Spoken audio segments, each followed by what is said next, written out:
distribution, we can anticipate the following breakdown of percentages on a normal curve.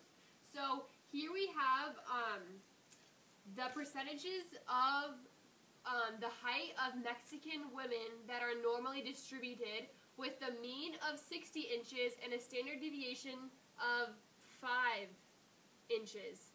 So here we put our mean, and then since our standard deviation is 5, we go up 5 times with each number, and then we go back 5 times with each number.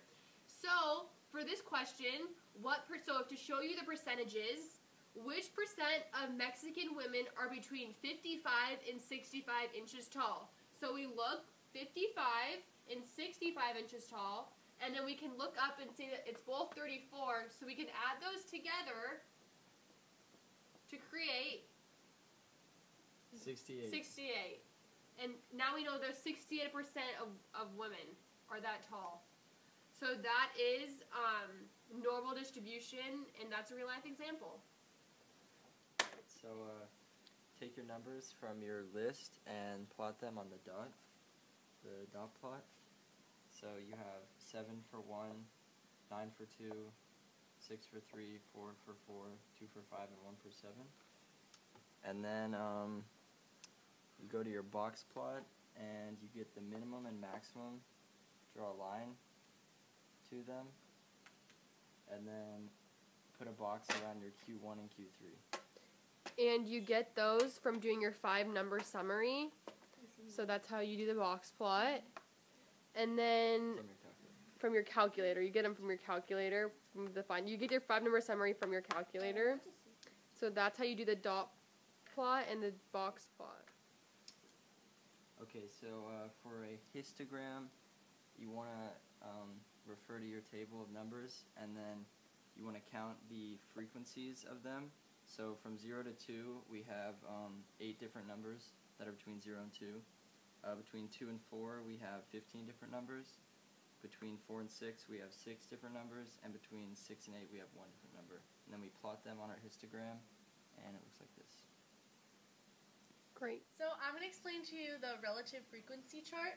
So up here you have all your numbers, and basically you're going to create a frequency chart with your lap time, your frequency, and the relative frequency. So your frequencies are 1, 3, 5, 9, 7, and 4. And then what you're going to do is you're going to create a graph right here and graph all the frequencies.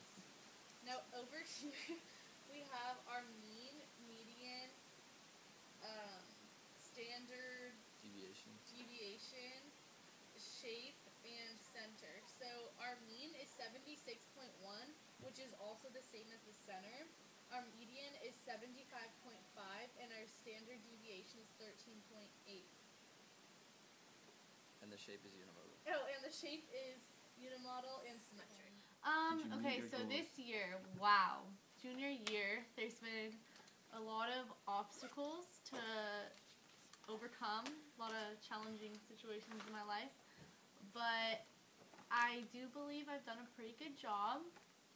My attendance needs a little work, but other than that, I feel like I've reached all my goals.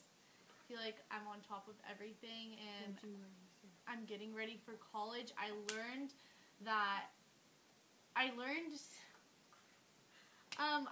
to be more caring and more understanding of my friends. I learned to be less judgmental. Yeah. And I learned that I need to keep my life in order first, before worrying about other people. I learned a lot junior year. It's a pretty life-changing year for me. When you go to the library, if you bring your own printer paper, they'll let you print it for free.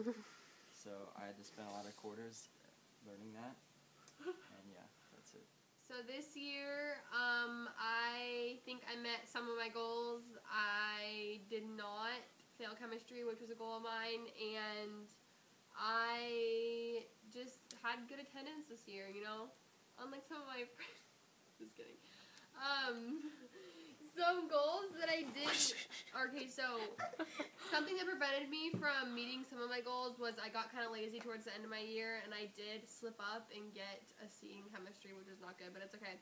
And then I learned just to like enjoy life and don't take school too seriously. But you know, Guys, don't. just have don't even fun, go to dog. All right, late. Be like Monica. I put And live pins the vida loca.